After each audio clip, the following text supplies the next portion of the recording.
What's going on? Brenton Plays Magic is the name of the channel. My name is Brenton. Thank you for watching. Please subscribe to the channel and like the videos if you enjoy the content. If you watched my explanation for the deck switch that should hopefully be going up before this video, you'll know that we are on green-red Ponza now. I've been playing around with the deck for the last few days and having a blast with it. I love mid-range decks, and this deck is one that against certain decks, it is just really unfair. Against other decks, we fold pretty easily. So, my mission with this deck is to play some friendly modern leagues and just have fun. Just have fun. Not take it too seriously. Not get too angry when things don't go my way. I'm a competitive guy. I like to win. I hate to lose. But all right. So pretty standard Ponza build. We're mainboarding Bonfires over Pia and Kieran Lalar. Bonfire comes in handy for some matches. Vernal Titans, Storm Breaths, Chandras, Acid Mosses, and Stone Rain for land destruction. Primal Command, Huntmasters, 4 Tireless Tracker. Definitely an all-star in this deck. Sometimes it's a little slow. There are matches sometimes when he's just a 3-mana, 3/2. We don't draw any lands.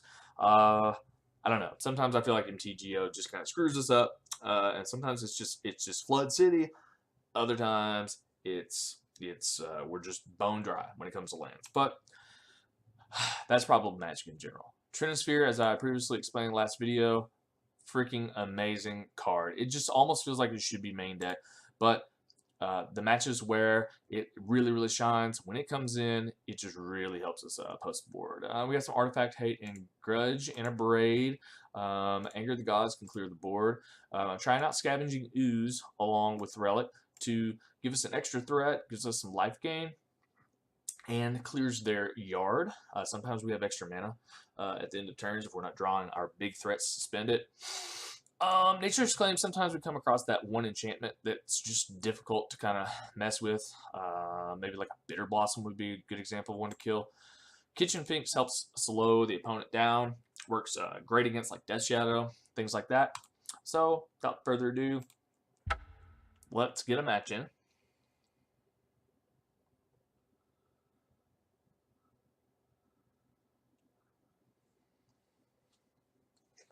So we made wonton taco cups last night, and if you're not familiar with that, nothing to it. It's really simple.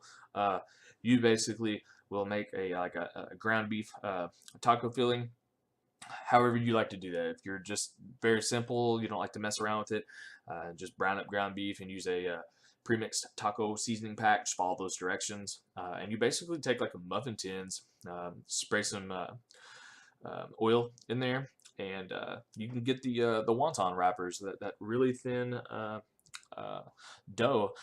Pop them in there, fill it in with meat, some cheese, and then whatever else you like. We actually put some peppers and some black beans in there too. You bake them at like 375 for like 10 or 15 minutes. They come out, and you can put the sauce of your choice, like sour cream or whatever, and they are awesome fun way to have tacos. So give that a try. YouTube, or Google rather, wonton taco cups. You will not be disappointed. Okay, so we don't have a turn 3, turn 2 play. YouTube, bud. So ideally we would want to play bird, and then so we have access to 3 mana on turn 2. We don't have anything to do with that, which kind of sucks. But we have stuff to do after the fact, and we have a bonfire that we could do something with. So I'm going to go ahead and keep. I'm not in love with it, but we could draw into like a Stone Rain or a Blood Moon. So we'll just play our bird and pass turn to our opponent.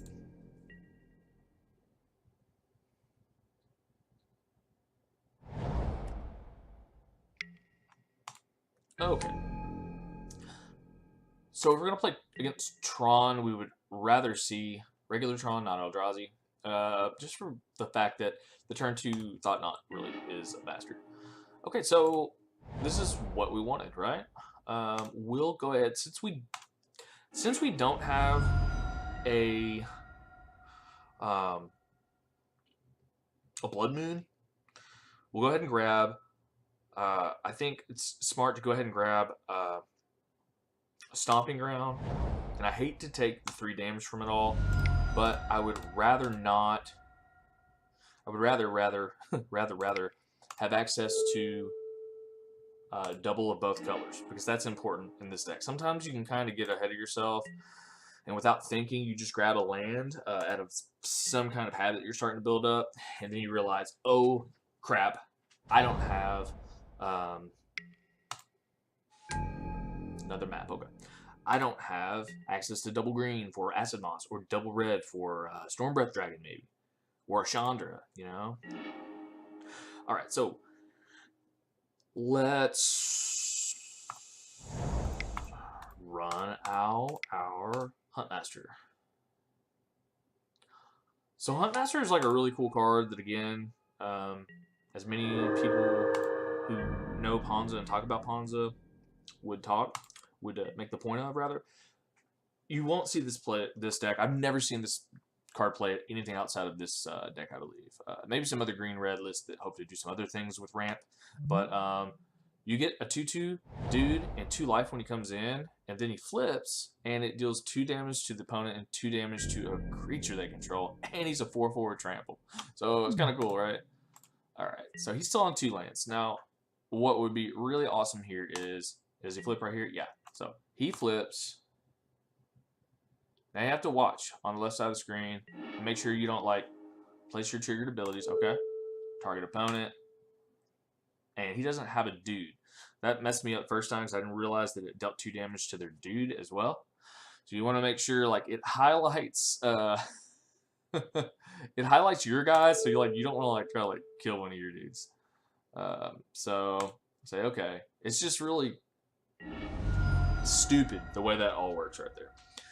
Alright, so this is what the deck wants to do. We are really in love with casting Tireless Tracker, and then being able to get clues. Sometimes you want to hold back your fetch lands, right? So we'll go ahead and grab a... I kind of want to grab another Stomping Ground in case he kills our bird. We still want double red because we've never seen a Utopia Sprawl so far. So we'll do that because we are going to crack a clue before end of turn. Pumps our guy. I'm trying to play too slow. I kind of have to slow down to a degree so I can think about my turns while I commentate when making these videos. Sometimes it turns into slower play, and opponents get salty, why are you so slow? Your deck is so easy to pilot. I got some of that kind of shit when I was playing Affinity, which is kind of funny because Affinity is not an easy deck to pilot. You don't just play guys and swing with them. I mean, there's so many different lines of play with that deck. You know. Anyways, people like that. Alright, so let's go ahead and crack our clue. Let's not be stupid. Make our guy big. Draw our card. Alright. Cursor of Crufix is cool. Let's see here. Do we have enough to just kill him? 1, 2, 3, 4, 8, 9, 10. Yeah, we can just Storm Breath right here, right? Yeah, he shouldn't have any outs. Bump, bump, bump. And if you didn't know, because you haven't seen Storm Breath before, it's not an old card, but it's been out for a couple of years now, 2, 3 years. It has flying, haste, it's protection from white, which means Path can't kill it, Lightning Bolt can't kill it, Fatal Push can't kill it. Really, Edict effects are the only things that kill it. All right, so against Tron, we definitely like our Blood Moons. Bonfire of the Damned seems weak.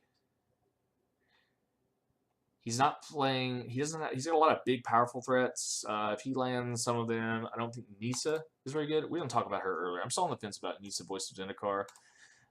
It's got its moments. I'm not sure about Trinisphere. So Ancient Grudge for sure, and then probably Abrades. We want to shut down his. I'm kind of torn on it. I guess I need to think about Eldrazi Tron lists more. What's he trying to do? Well, there's Chalice. If he wants to do Chalice on one. So yeah, we need...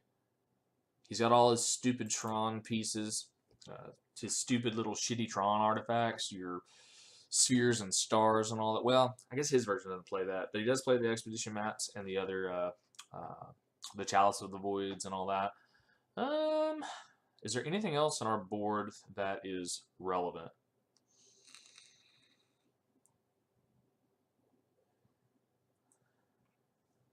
He doesn't use the graveyard much. Is Trinisphere worth it? We still need to pull a card out. Obstinate Blayloth interacts well with Thought-Knot Seer. Let me take out the Primal Command. Alright. Let's just try it right like that. I'm not sure if Trinisphere is too awesome in this match. So sometimes I do like to keep one-land hands because of the amount of ramp we have. His access being a monocolored deck to quick removal, I mean, he's got like Spatial Contortion. I think that's about it, right? Or Dismember. If he wants to take 4 life, this could be a risky keep. But we can go turn 1 Arbor Elf and then at least play a couple of birds the second turn. And if we can get our Courser out, then we'll be in better shape. That'll help us hit our land drops. Courser, I really do like it in this deck. Sometimes you can just, you know, go to beats with it. Because it's got that big butt. See it? Lots of pun intended. She's she's got a big butt in the form of her 4 toughness, and she's got a big butt because she's got a big old horse's ass. Alright. Mountain. Hey, there we go. Okay, cool. So, I kind of would rather have a forest there, but whatever. Let's go. Forest. Arbor Elf. For the sake of conversation, I don't know. Who else is stoked about the unstable dual lands? I mean, pretty cool, right?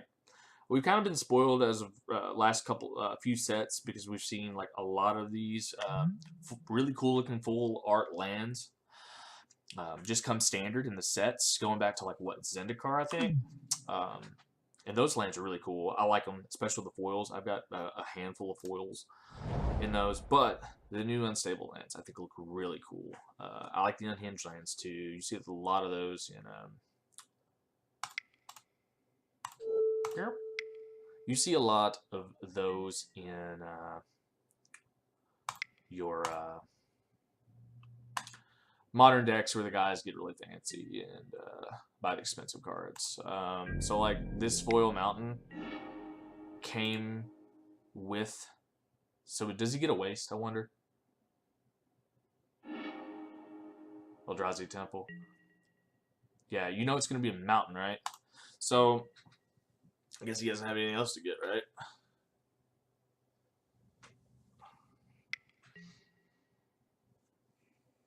See, there's the old Spatial Contortion. Luckily, we were able to get Blood Moon out prior to that. All right. So now we need to do something decent. Let's go and Bird.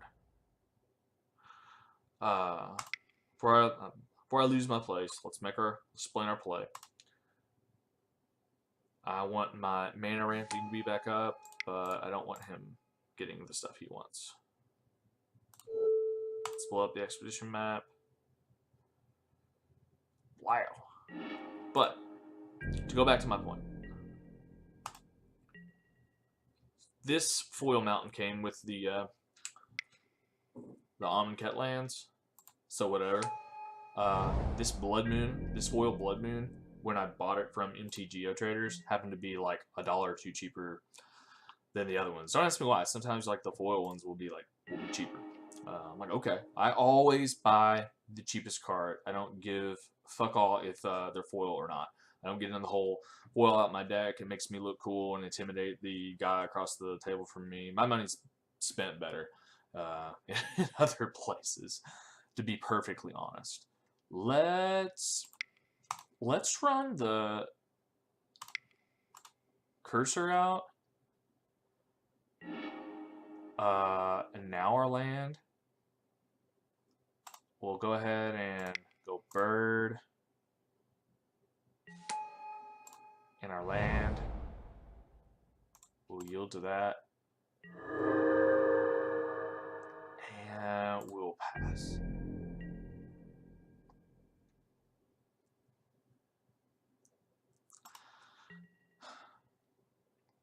Now, I don't know what the Baloth Thought-Knot Seer interaction is like, which I thought we were going to see right there. I guess it wouldn't work because it says exile, right? With, what's his nuts? Thought-Knot Seer. Alright. So, we're going to be doing some Stone Rainage, right? So, Stony Rainy. He's got that card that, what is it? It's on the tip of my tongue. That will counter a sorcery spell. We might be seeing that. I'm going to go for the Waste here.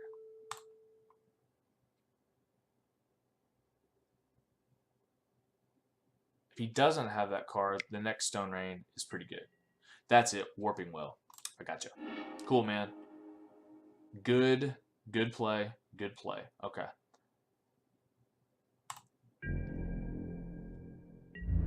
Let's go on the beats here.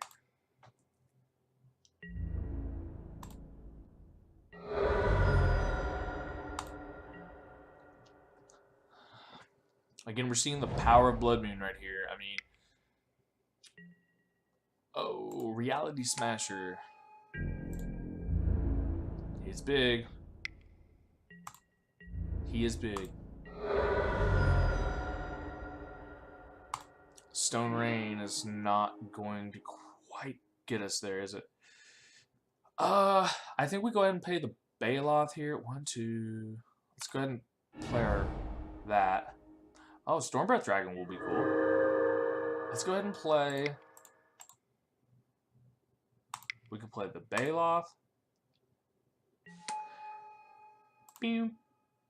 Because I'm pretty sure the Thought-Knot Seer would get it. Because I think it's Thought-Knot Seer says exile the card, not discard. That's the big kicker there. So let's go red, white, red. Let's Stone Rain a waste. Now, if he hadn't had the 2 wastes, like cards like this, these guys, they literally take all that mana. He's going to hit us back for quite a bit. I'm going to hold back the cursor. If he wants to swing with Reality Smasher, I'll double block right here.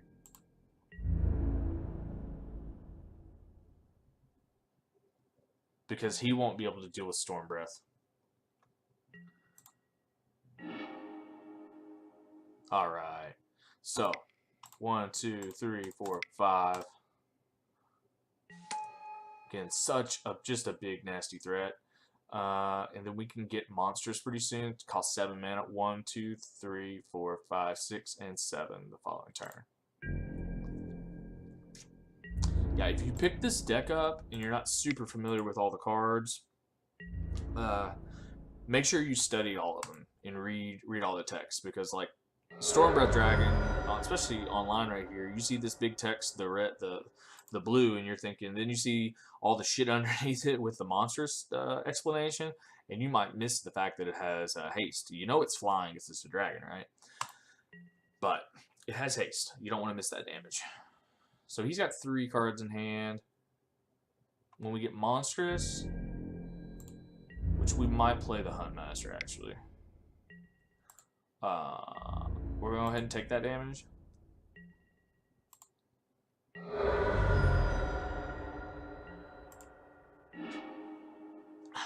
Chandra. So if Wolfrun was not its, you know, stuff, that would be really cool, right? If it wasn't a mountain, we could do its thing. It costs 1, 2, and the lands. We go 1, 2, 3, 4. This would swing for 8, 9, 10, 11, 12. We'd almost be there. All right, so let's make sure we win this match. Do we play Huntmaster or do we get Monstrous right here? I think we do that.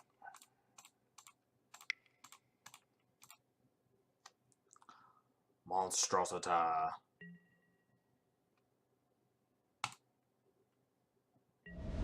Bam. And now it's a 7/7. And I think we just swing with the Courser and the Baloth and hold the Storm Breath back.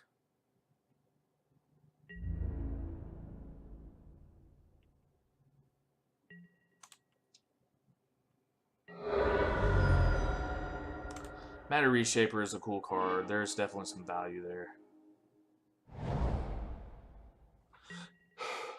We have been kind of fortunate this game too that we got the Blood Moon down early, and we never saw a Chalice. We never saw a Thought-Knot Seer. There we go. All right, off to a good start. I'm very pleased with the way everything went that time. Appreciative opponent giving the GGs. If you ever watch this video, boy, thanks for being a good sport, man. It was a good matchup. All right, off to a good start. We're going to close this out and move on to game 2. Thanks, guys.